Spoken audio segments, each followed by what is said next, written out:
Open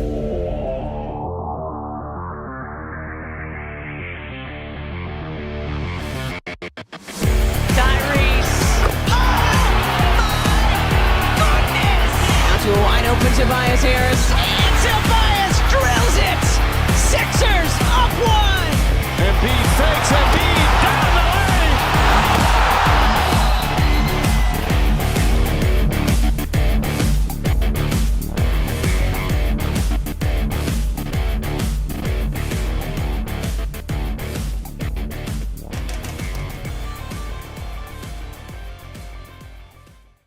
What is going on, guys, and welcome back to the Pick Swap Podcast. My name is Sean Barnard, as always, here with my guy James Birrane, and we have a lot to talk about today. We are fresh off the Sixers being down 0-2 and the NBA actively admitting that they got screwed. So we are here to break it all down. James, how are spirits? Better, honestly, better than I would have expected today. Okay. Not great. I'm not feeling the best, but yeah, I mean, when the things like that happened last night, you got to just digest that and move on. There's not much you can do about it anymore, but damn, it sucks. Yeah. Where does that rank on your most heartbreaking losses scale? I think that eclipsed my top 5 list, and it was like a very different kind of heartbreak than I think we've really felt before.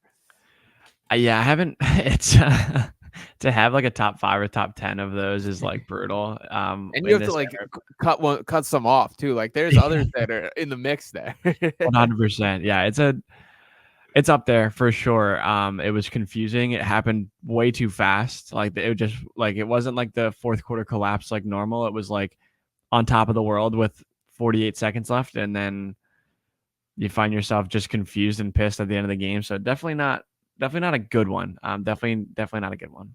Yeah, no, for sure. And I do want to make sure we get into some actual basketball talk. That I hate to be the ref guy, but we can't not lead off with how things were officiated down the stretch there. This especially being the case as right before we press record that we just got the last 2-minute report, which actively admitted that there were some crucial mistakes made that we all knew would happen. We all saw with our own eyes. This is no surprise, but they are actively acknowledging that Jalen Brunson, he did hold Maxey on the inbounds pass, that Josh Hart fouled Maxey in the corner there, that Nick Nurse should have been granted a timeout there. So if the Sixers get one of those calls called accurately, correctly, the way that by the books and the way that the league officials are concretely saying should have been the case, they win that game. And that's tough to swallow. But what's your thoughts on that as a whole, James? Yeah, I mean, so like just in general, kind of like rounded out with everything is I feel like the Knicks have gotten the benefit of the doubt in those moments. Like they thrive in the chaotic moments, which is a props to them for sure. Like they're kind of built that way. Like it's not a coincidence that like the guys that were very, long tenured college players that had success in a March Madness tournament thrive in that sort of scenario. But to allow them to like manufacture those moments by being overly physical, by taking advantage of the referee's lack of whistle and allowing it to affect the outcome of the game, like directly. Like I can understand it throughout the game, like being a little bit tighter on the whistle, but in final moments where every single grab and pull matters on an inbound pass that would, inevitably foul Maxey, put a 90+% free throw shooter at the line to ice the game. The difference in him not getting that call and the difference in them turning it over, getting another rebound, and eventually, getting an open shot for a, eventual game winner. It fucking sucks, dude. Like that is the worst. That is the worst. And then like, of course they turn around and obviously like Embiid had his, whatever he said after the game, and Nick Nurse as well. But to see them come out now and say, yeah, we did get that wrong. Yeah, you didn't need to tell us that. We already knew. Yeah, no, that big time sucked. And I don't want to be the ref guy, but to just go a little bigger picture for a second, the NBA absolutely has a refereeing issue, and they've messed up a lot of this. That like there was a direct just change in how the game was refereed midway through the season, and like despite their denial that any of this happened, it's like it's night and day in what we're seeing. Like the way games are being called, and you can argue it's for the betterment of the game for sure, but you can't make that kind of switch up over the flow of the season. And I'm talking mainly about like the drawing contact and the jumping into guys, which by the way, Jalen Brunson got away with plenty in the context. I've been running around calling him Trae Young with a better PR team today, and pretty much stand on that. That like I want to like Brunson. I do respect him as a basketball player for sure. He's very good. but he's not quite the caliber of player that he's getting credit for. He's getting the whistle for at this point in time. And for all the complaints about Joel Embiid's whistle, like Brunson, to me, for whatever reason, I always find it more egregious. Like, I hated James Harden doing it. I hate Trae Young doing it. For whatever reason, like, Embiid's doesn't feel as bad to me because he's kind of more intelligent about it, if that makes sense. Like, Embiid's getting your hand caught in the cookie jar or actively like making sure that's the case. When you're like jumping back into guys is where like you really lose me. And none of it's great basketball. I'm not sticking up for that as a characteristic, but like the bottom line is like players should decide games, and it sucks that doesn't feel like that was the case last night. It sucks even worse that the NBA is actively admitting that is the case and that there's really no fix for this. That the cut and dry situation is the Sixers down 0-2 in this series. That we can have whatever protest, whatever kind of submitting to the files of the NBA that the Sixers want to do and are in the process of doing or whatever. But the bottom line is like the results are the results, and like that's a tough one for the Sixers team to pick themselves up off the mat. Yeah, especially because, I mean, the difference between coming home 0-2 versus coming home 1-1, and having a chance to really take control of the series. Like, the way that I'm kind of seeing it now, and this is before I even like dive into like the Brunson stuff, is that like you're not in trouble until you lose at home. I know that's like kind of an old adage, but I think it still rings true, especially in this situation. This is a long series, dude. This is going to go hopefully 6-7 games. At least for the Sixers case, it better go 6.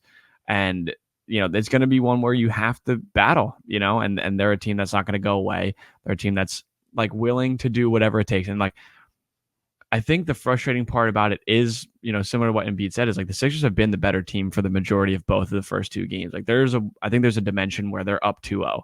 And for whatever reason, obviously there's a lot of things that kind of mix into that, but they're not.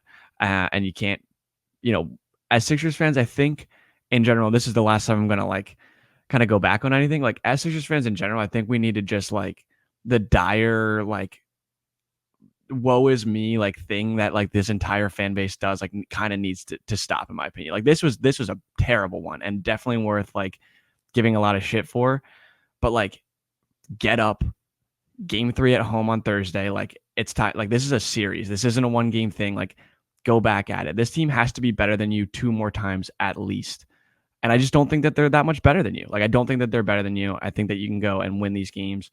And I think that they, Embiid said that last night after the game. That was the only thing that made me feel better, honestly. It was him being there and obviously pissed off and dealing with a lot, whatever it is, the eye, obviously the knee, and him turning around and saying, we're better than this team. We're going to win this series. Like him having that mindset made me feel a lot better. So I don't even want to talk about the Brunson foul jumping, that whole Fair. Because it'll piss me off. Maybe I'll get into it later. Fair. And so you touched on a couple things there. For starters, to get the Embiid quote exact, as you can see here, Joel Embiid quote, "We're the better team. We will win this series. We know what we got to fix." Now, this also points out in this tweet that the NBA has not done them any favors here, that teams down 0-2 lose 94% of the time, and the 76ers are 0-14 all time going down 0-2. This, to me, is not like an encapsulation of an 0-2 series. That like this, it just like when you look at like the Cavs Magic, like that's been basically domination from the Cavs side. That's a 2-0 series. That's what it looks like. That is not Knicks and Sixers right now. And another guy that I was really impressed with, both on the court and off, and shouldn't be a surprise at this point in time, but it's Tyrese Maxey. I want to play what he said here after the game, who of course was in the melee and in the mix of all this.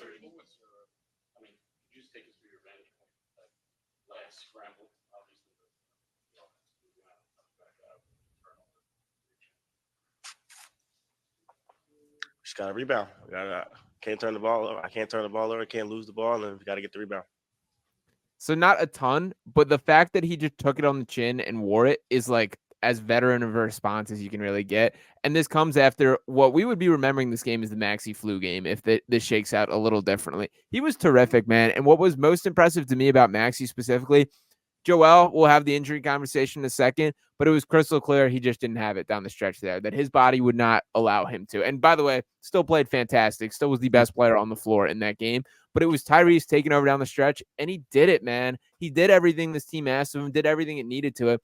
And it really sucks that, like, again, this is going to be one loss. And I'll stop with the woe is me question from here on out. No, it's not at you. Not at you. No, but let me change that. Like, what did you see from Tyrese Maxey last night? Dude, he was awesome. Like, just nothing phases that kid. And you look down and I think, like, honestly, he's a big reason why I feel this way too. Is he's what, 22, 23 years old. Like, he 23. is going to be here for a long time. He's going to be due for this extension. Like, everything that we have right now with this current squad is fantastic, and I'm not looking ahead at all.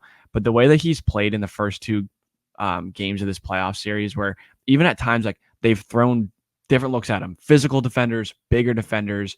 They've made it really difficult for him to get all the way to the rim, and he's decided that the floater game is going to get into it. He hit a real big, like, fadeaway mid-range shot last night after he was starting to cook, and then obviously the massive, like, deep three off a Joel assist, to go ahead, and probably the biggest shot of the night for the Sixers. No moment is too big for him, and he's been fantastic in this. And I think defensively, he's taken a huge step as well. He's not shying away from anything, and I think he's done a great job. Obviously, he's not getting the Brunson assignment a lot, but at the times that he has gotten switched on to him, he's battled. And Brunson has some size on him. He's a little bit more stout than Maxey. And he uses that to his advantage. He uses that really well. And I think Maxey's done a really great job. And again, he's only 23. Like, he's got so much more to go. And I think the times where the offense has run through him, it's been probably at its best. I think it's going to be something that they continue to go to, especially if Embiid is obviously not feeling his best. So what a fantastic night from him. And I wish we got to remember it better, because he deserved it. And he set the tone, too, that he scored the first 9 points in that game straight up. This coming when he was legit listed as questionable leading up to the game. That there wasn't even certainty that Maxey and Embiid would even play in that matchup. And they were the two best players on the floor by a country mile in that game. So to talk about this Knicks team specifically, man, I hate them. It didn't take long for that to be the case. They're not that good. They just simply aren't. That when you break down, and I still stand by that they're the second and third best teams in the Eastern Conference, but I think the gap in talent in the Sixers team and Knicks team is even greater than I expected to be the case. And I know this sounds corny when we're talking while the Sixers are down 0-2, but the bottom line is Tyrese Maxey and Joel Embiid have nearly done enough by themselves to beat this Knicks team in the first two games. Now, do they have to get help elsewhere? Does Kelly Oubre have to bring something offensively? Does Buddy Hield have to figure out how to play basketball again? Are there other guys that need to step up? For sure. Tobias Harris, if you could string together just at least one complete basketball game, that would be beautiful. But anything, the bar is on the floor. But beyond that, like, my point being, my only real concern for this Knicks team going into the series, it was Jalen Brunson, that he's their only true creator offensively. He's been more or less a zero in this series, and that is a testament to Kelly Oubre. It is a testament to Nick Nurse. I keep hearing the pushback from Knicks fans of he isn't getting going yet. You guys should be worried. Like, there's going to be the Brunson game. I think it's being undersold how impactful this defensive scheme is, how good that this team has been on this side of the floor. And frankly, like, if Josh Hart is going to act like he's Steph Curry for 2 games, we give him that. And that's the way I'm willing to lose. So what's your opinion of this Knicks team? We talked about them going in. What has changed over the first 2 games in your mind? Yeah, I think to give them the credit first before I disparage them, I think that they all came into this very prepared. Like, their roles are pretty like neatly defined, and they all play into it very, very well. They have a brand, they have an identity, and they do it well. And I think that they've taken advantage of the leash that they've been granted along the way. So I think, like, that's where I think that's where it gets frustrating. Is that they're not better, like, top to bottom, they're not a better team. And you might, like, some people might say, oh, you're getting, like, out toughed, out hustled. I would argue it's something a little bit different, but to each their own. The Sixers did a much better job on the defensive glass for the majority of the game yesterday. And I think when it's all said and done, you're going to look back and see that Jalen Brunson got swallowed up defensively in this series. He was, for the first 2 games, he's been, he comes downhill. He wants to do the, sidestep, the back to the basket, fake one way, go to the, turn to the other side. Yeah, the foul grifting thing, I guess, is where I'll start to go in it. To me, it's incredibly frustrating because the defense is not out of position. I think when I look at where Embiid draws fouls, and again, I understand the irony coming from us. I've mentioned this a bunch of times. Like, I understand we're Joel Embiid fans, and I get it. So I understand where they're coming from too. But in my opinion, if a defender is to your side or behind you and you draw contact in that, you do not deserve to get rewarded for that. and Brunson is rarely getting to the rim and drawing contact, going through contact to score. He is reaching for contact, finding it behind and around him, and then chucking up a shot and somehow getting the calls. I thought that was outlawed. Trae Young, we dealt with this with Trae Young, and the whole, they kind of put rules in place to prevent that. Nonetheless, what I don't like about them is the fan base is so fucking annoying, and like they suck, man. They suck. I thought they won the championship twice already in this series. I thought that the Nets were cut down, the parade going through the city, burned Joel Embiid jerseys. It's what they do. I'm not surprised by it. I kind of was expecting this coming in, but like that's the thing is like this is a long series. Like you gotta like strap in. Like things change so quick, and there's still 2 games in Philadelphia that you have to play that can go any sort of way. So I'm holding my horses. I think they should try to do the same. The fake fans there, the celebrities, the whole thing, like it's really annoying. It's very disingenuous, I feel like, from most people. And like I've been a basketball fan for now 15 years, probably the better part of 15 years, and like where the fuck were you guys in 2015? You weren't there. And I guess you could say the same thing about the Sixers and their fans, but like not really though. I don't think that's like fair. People stuck through the process a lot stronger than they did. And yeah, I find it very frustrating with them because I think that they just want to like jump outside and do the sidewalk talk, and they're there for that, like rather than the game itself. So whatever, it's whatever. I just hope the Sixers can win some and do the same back to them. It is all fake tough guy, fake fan stuff. Like they're screaming like the one I was watching some of these sidewalk videos where they're like F LeBron, we're coming for you in the championship. It's like, well, you clearly aren't watching what's going on around the NBA right here, because that's not going to be the meeting if you were to get there by any means. As they're down 0-2 to the Denver Nuggets and got their heart ripped out in honestly, I was gonna say similarly like heartbreaking fashion last night. But it wasn't. It was like that's how you should get your heart ripped out in basketball, is on a buzzer beater like that, where it's like purely played on the court. But the Knicks fans specifically, I've made it a conscious effort to pump my chest as much as I can right now, because I do think it's lame behavior when they're only doing this when it is right. So I can't wait to run my victory laps when it's 2-2 heading back to New York and NBA. And this is going to be a dogfight. We knew it going in that this series is not over by any means. I pray that Joel holds up the length of the series. That's the only like asterisk I'll throw next to it, and the only way that I see this going downhill. But like they're so close, man. And I do expect, like, I like the way that Joel handled himself. I do trust this team to bounce back in a way that I did not in past years. And it's been such a focused effort, like going into each game, that like it just feels like there is a game plan. It's in place. They did make adjustments, cutting down on the rebounding by a great margin from game 1 to game 2. There's a couple more changes that I would like to see. I would like to give Cam Payne a little bit of a run, because Buddy Hield's not doing it. At least Cam Payne, he's not going to be afraid of the moment. He gives you something that he can create off the dribble, all these other things. The Tobias stuff, I mean, we can get lost in that like you just can't have him in a closing lineup, and I'm still frustrated by that. But like, it's just like I can't even figure out like what my feelings fully are in this series, other than that, like, I think to be honest, it rattled me before this podcast, the L2M report coming out, that messed with my head more than I expected.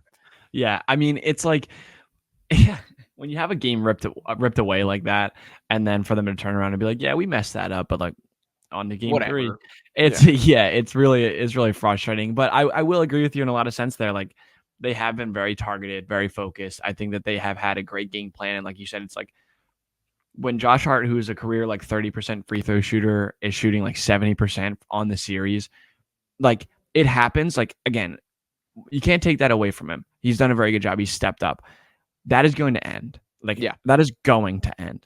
And when you look at it, like, these are very volatile fan bases. They're very volatile arenas. Like, playing in Madison Square Garden in those moments, like when things go right for them, it starts to snowball quick. I think the Sixers have done a really good job of weathering the storm a lot of the times, even though it starts to get heavy on them. Role players play better at home, like Josh Hart, Dante DiVincenzo, Bojan Bogdanovic. Like, those guys are just playing better at home. He hit 2 big threes yesterday. The second one I just knew was going in. He scares me. Before he even shot it, he's a loser. And the Sixers, like, same thing. Like, you look at the Heat game last week, and Batum hits 6 threes. Like nobody was expecting that. He saved that game.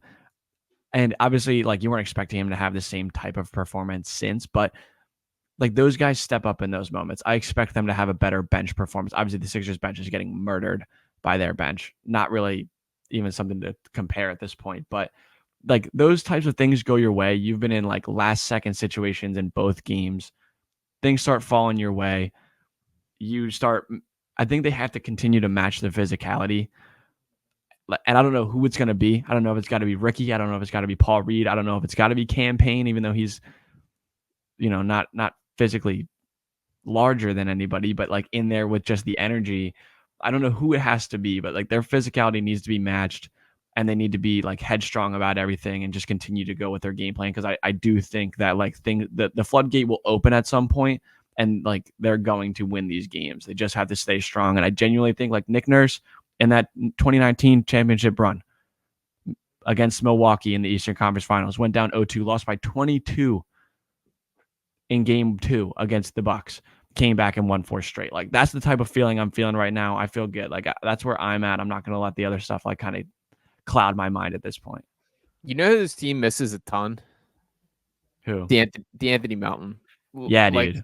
He Badly. would be so like he's a good rebounding guard. He's athletic. He's switchable. He's Great all defender. the things. A great defender. Just a ton of things that this team and a good 3-point shooter. Like I hope he can get healthy. I'm not overly optimistic on that. I do know that he's been going through pregame workouts before both of the first 2 games.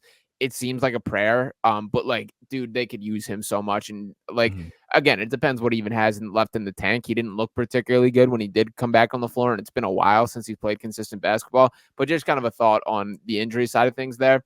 You mentioned Ricky Council.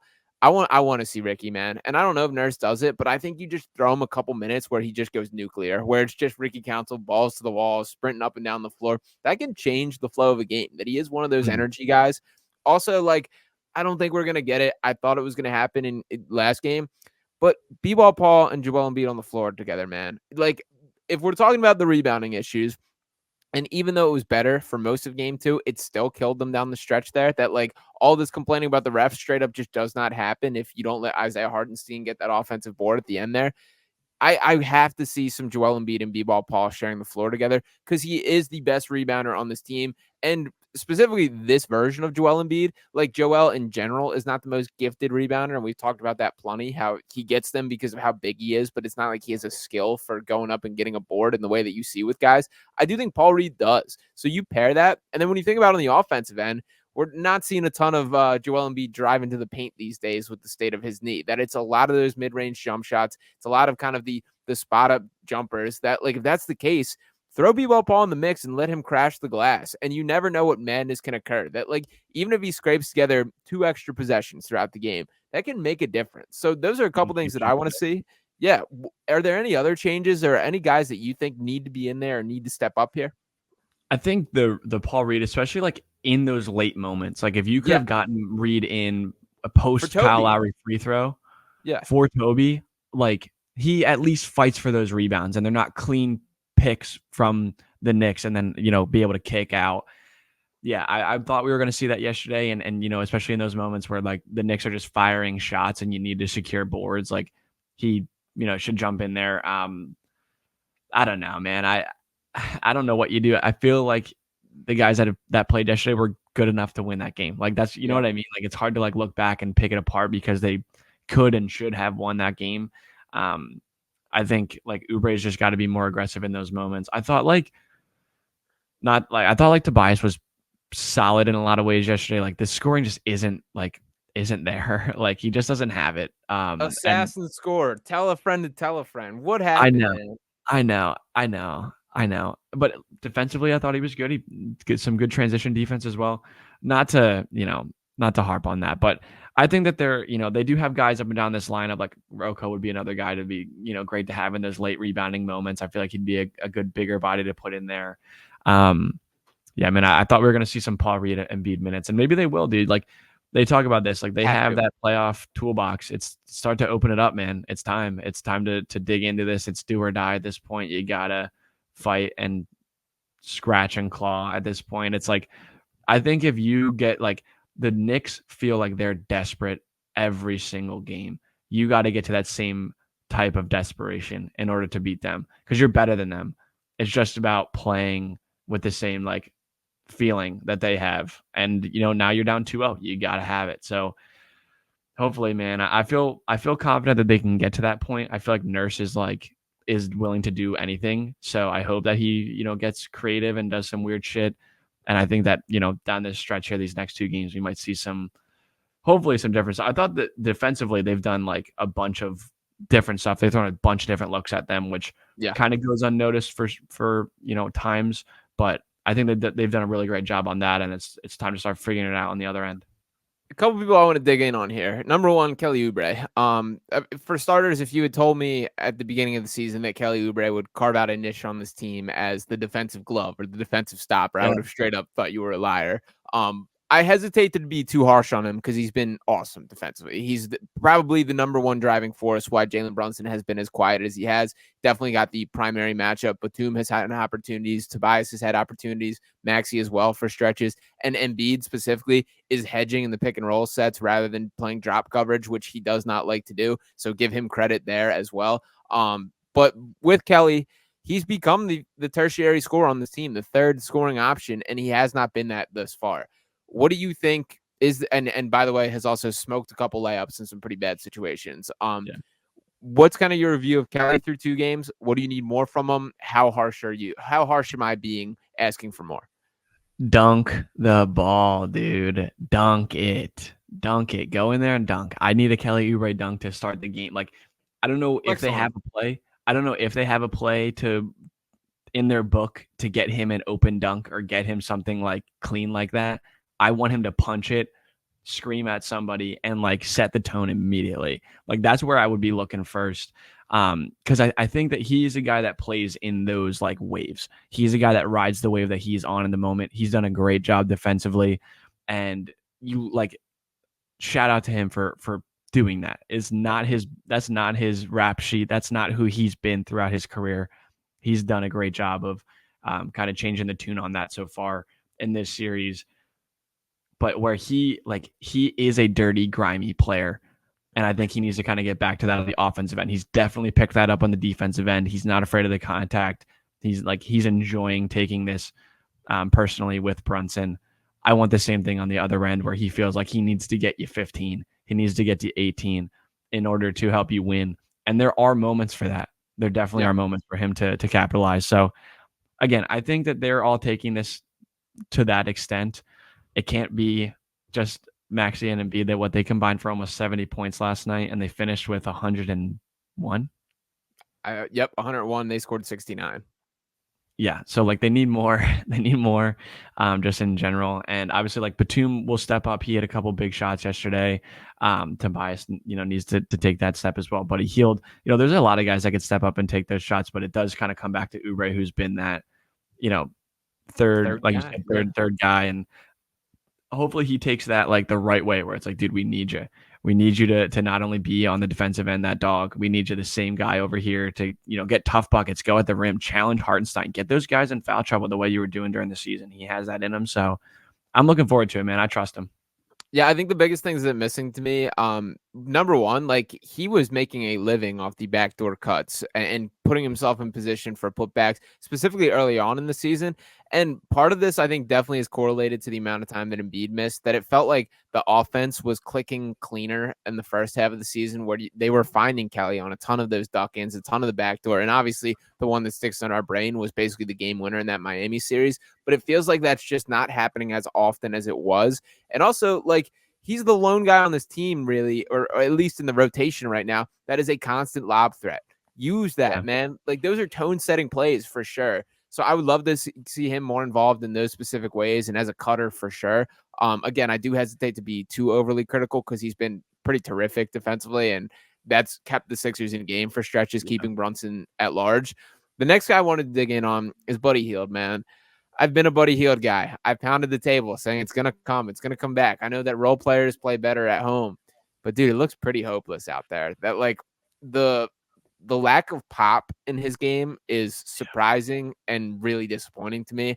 I'm kind of wondering if Buddy Hield's a lost cause at this point. And I think a lot of the gamble at the trade deadline is that he would be good enough to go on a couple scoring spurts to keep this team just afloat during the stretches that they need to. It does not look like that's coming to fruition. What's your feel for Buddy? Does that change? And what do they need to do to make that happen?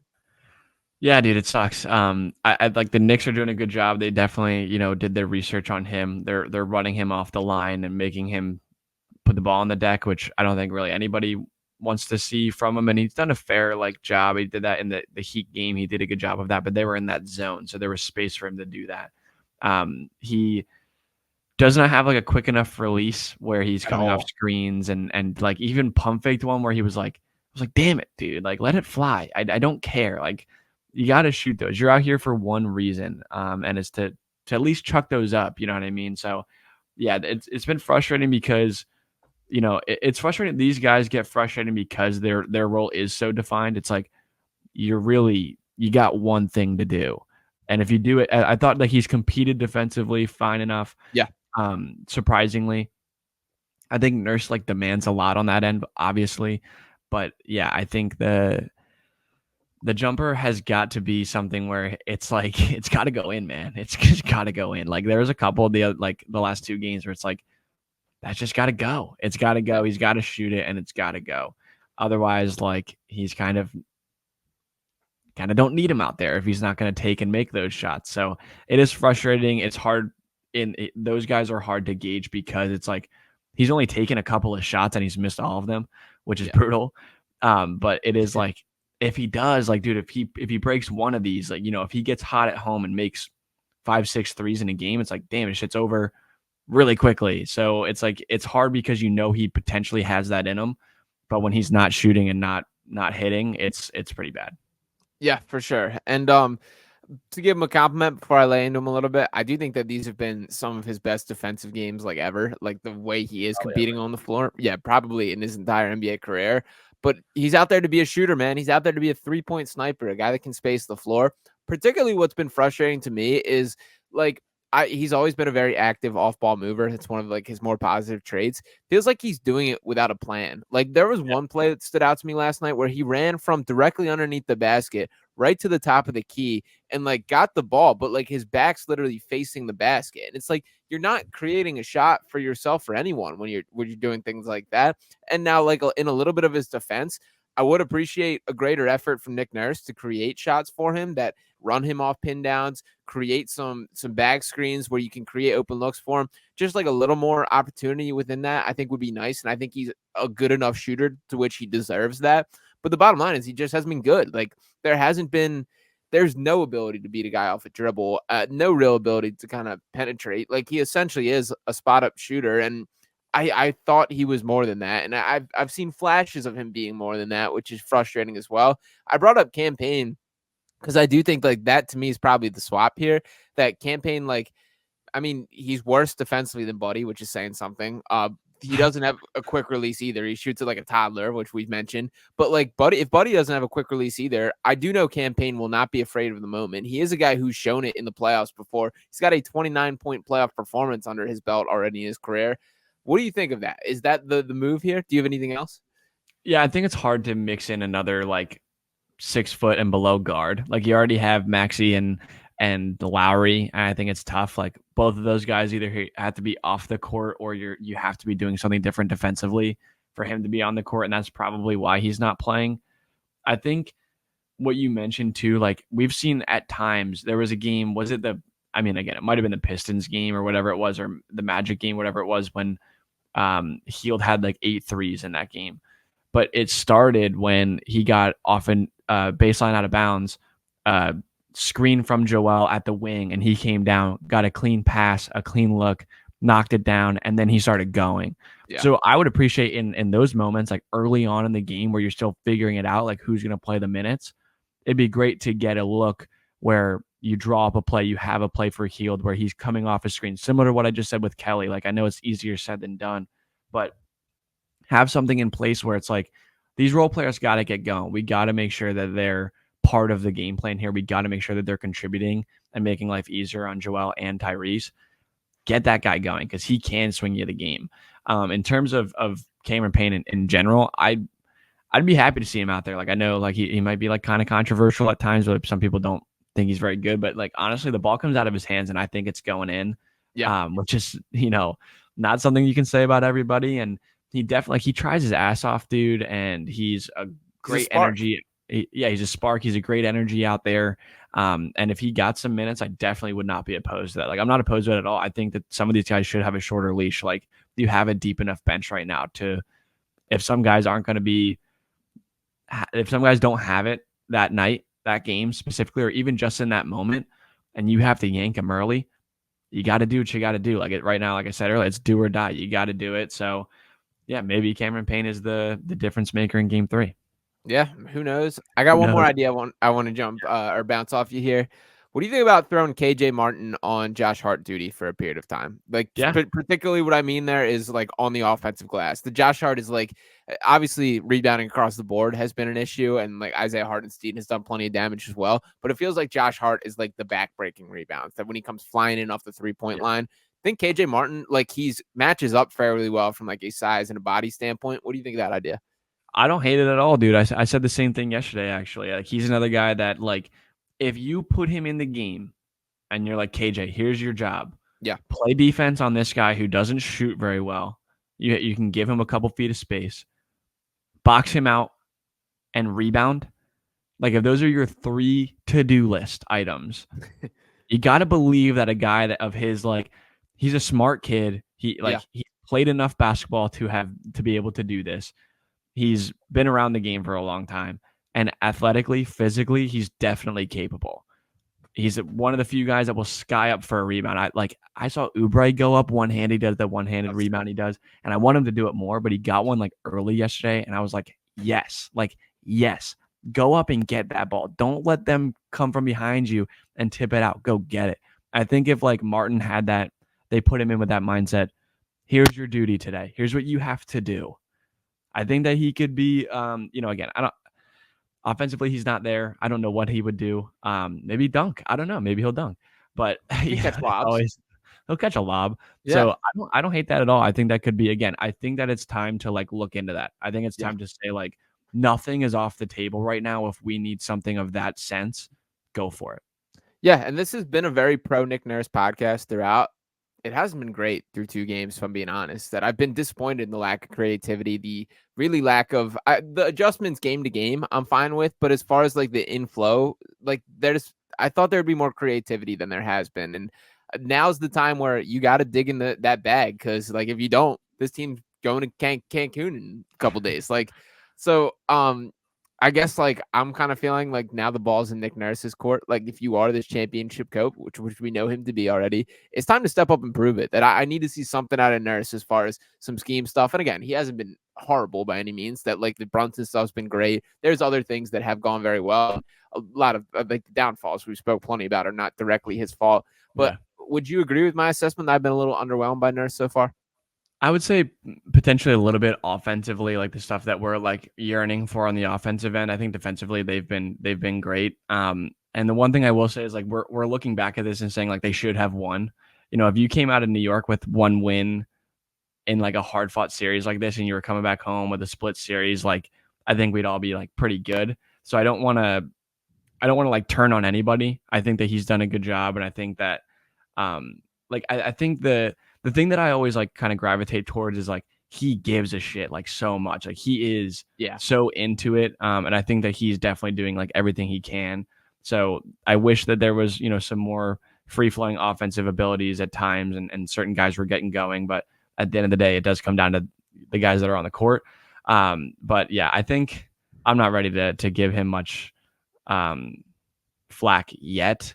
Fair. I do think that the door is still open on that, but I think that he's done a good job for, as a whole so far. But like, this is where you prove it, man. Like these next couple of games are where you prove, what you're doing in that locker room, on a day-to-day basis. And I think that like, that's why I feel confident. I feel confident in him and then the stars on this team. Yeah, absolutely. And we've chopped it up a decent bit now. What's your level of optimism? Where's your series prediction from here? How we feeling? So like obviously of course like my MO is just being probably too positive like all the time, trying to find the silver lining. I I feel okay, man. Like obviously things can go either way at this point, and your back is against the wall. But like I said, you're not in trouble till you lose at home.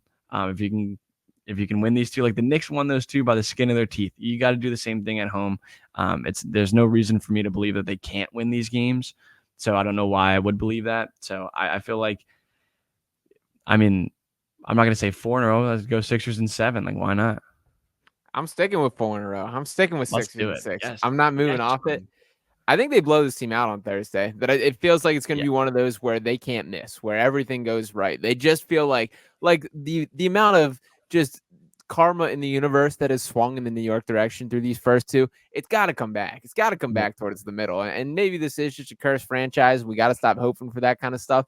But like the bottom line is they have controlled both these games for majority of the time. Like the vast majority, despite being down 2-0, that I would probably say the Sixers have been in control for, I don't know, 75 minutes out of the minutes played here, which is ridiculous stuff. Like they were basically nearly 47 minutes. There were a couple of bursts where the Knicks did punch back last night, but from pretty much start to finish. So I still think this is the Sixers series to lose. Their backs are absolutely against the wall. And if they lose on Thursday, like it is probably game over, then they're not coming down from 3-0 there. But I'm more confident in this team than maybe I should be, or I think a lot of people are. And it would bring nothing would make me happier than watching those Knicks fans just absolutely go through it, man. Yeah, absolutely. I'm happy to hear your optimism. It makes me feel comfortable. Normally I'm like trying to bring you up with me, but it seems like you're right there with me. So I agree with you, man. I think, they got a lot, I mean, a lot of work to do, but I don't see how, like in previous series where they've been down like this, it's just like, all right, like just kind of get this over with. You know what I mean? Like when they were down to the Celtics in the bubble, it was just like, all right, dude, like, come on. And now it's like, I feel like they're just in a spot where they can still win this series. And maybe that's naive of me. It could be, but I feel good. I feel strong. I feel like they have a different competitive fire this year than they have in the past. And they have a chance to win the series still. So I'm feeling good. Yeah, I'm fired up, man. I don't know if you checked my Twitter mentions lately, but I've been in the mud here. The people coming for my neck out there. You gotta go take a break. Go take a break. Yeah, Literally, I've set a record this week. I've muted so many people on Twitter, Philadelphia fans included. No, like everyone that's pissing me off. I'm just like, nope, I'm not dealing with you today. I'm watching the games. I got all the opinions I need. I got Sean notifications on. That's all I need. And then I'm out. That's it. That's all I got. I don't need anyone else in my mentions. I'm just out of there. I appreciate it, but yeah, we'll see what happens from here. I do respect that mentality big time. As far as everyone else, I do appreciate you guys tuning in as well. Make sure you guys are smashing that subscribe button, drop a like. Let me know your series prediction in the comments. I do want to hear from you guys as well. We'll be back as long as this team allows us to talk about them. So stay tuned and keep it locked right here on Pick Swap Media.